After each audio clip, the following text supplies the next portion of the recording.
Jacob Seckler Coxey was a successful manufacturer who owned a sandstone quarrying factory in Massillon, Ohio. Coxey was a supporter of workers' rights, and one particular bill he advocated was the Good Roads Bill, which required the government to employ any unemployed men who applied, paying at least $150 per day. He went on to protest the government policies by leading a march of unemployed men, dubbed by the press as Coxey's Army, from Ohio to Washington, D.C. with the help of Carl Brown. Although he was arrested and the march was largely unsuccessful, he introduced a new form of public protest and paved the way for workers' rights movements in the future. Populism is the social belief of supporting the rights of the common working man rather than those of the rich or social elites. Coxey's Army was a good example of populism because it supported the rights of the poor working classmen as opposed to the social elites who prospered in the new industrial society. Coxey's first inspiration to make a change in the social atmosphere of the United States occurred when he was driving home from work one day. The roads were so muddy that my buggy kept getting stuck, and all the time I was driving in, I'd see men tramping by, looking for work. Well, it just didn't seem good sense. There were all these men who needed work, and here were roads needing fixing. Coxey's plan, known as the Good Roads Bill, was to create jobs funded by the government to improve the conditions of the infrastructure. The bill asserted that any man who applied for the job was guaranteed employment, thereby reducing the number of the unemployed. He also wanted his workers to be paid in paper currency, which mirrored populist ideology. He brought his plan to the Columbian Exposition, but he garnered little support. The government tried to shift the public mind away from the situation, but after the Panic of 1893, this was no longer possible. It was around this time that Coxey met Carl Brown, his consort and most important colleague. Brown was a vivacious orator from California who championed radical beliefs and was therefore drawn to Coxey's cause. Coxey needed Brown to bring publicity to the plight of the working class, and together they began to organize the greatest publicity stunt ever seen by the United States, a March on Washington.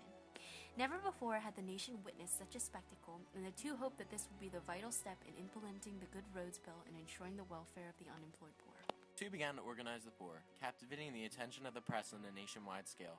Brown boasted that by the time the march reached Washington from Ohio, there would be 10,000 marchers in total. However, this estimate was exaggerated. As departure neared, the group named itself the Commonweal of Christ, due to the religious convictions of Brown, but it was dubbed by the press as Coxey's Army. Brown viewed the press as a negative influence on the public mind, stating, I salute the Argus-eyed demons of hell. On March 25, 1894, Coxey's march began in Massillon, Ohio, and on the way to Washington was joined by many other marchers with similar ideals. On May 1, 1894, the march finally reached its destination, but the government had anticipated their arrival and set up a huge police barricade. As Coxey and Brown looked for a way to reach the Capitol steps, Brown was quickly caught and beaten. They were unable to find Coxey, which led officers to beat innocent bystanders in an attempt to find him and dissipate the crowd. Coxey managed to reach the Capitol steps, but was noticed and chased away.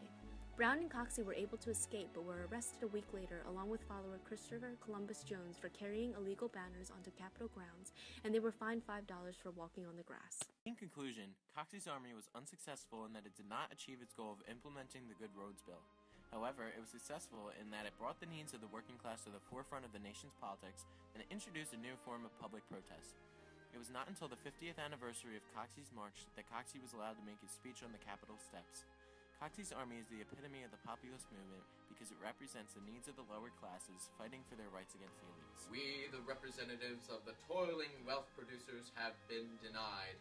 We have come through toil and weary marches to lay out our grievances at the doors of the national legislature and ask that they should heed to the voice of distress and despair that is now coming up from every section of our country. They should consider the conditions of the starving unemployed of our land and enact such laws as will give them employment, bring happier conditions to the people, and a smile of contentment to our citizens.